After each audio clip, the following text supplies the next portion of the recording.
İstəsə kim Allaha olsun yaxın, nəfsini qurban edə qurban günü. Kamil edə dinin imanını, Qaynadıq eşq ilə ihsanı, eylə Allah qəbul qurbanı. kəsildi qurban bugün, payları beysan bugün. Dünya bəzəndi, mələklər endi.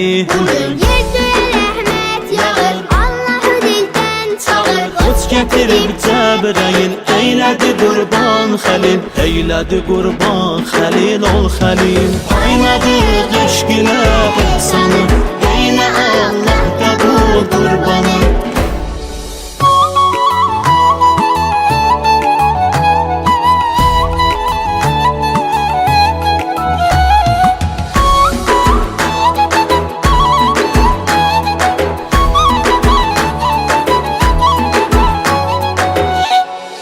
Bu xəbəri söylə müsəlmanlara, mərhəmət Allah edib insanlara.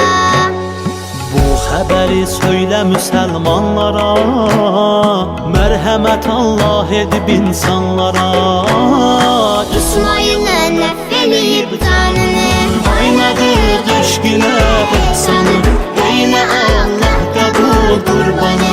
etməni xancar Əşar İsmailə, gəldi Xəlilullah Xəlil dərdilə. Əmr eləyir kəsməyə düzdür Xəlil, nəhy edir amma onu Rəbb Cəlil.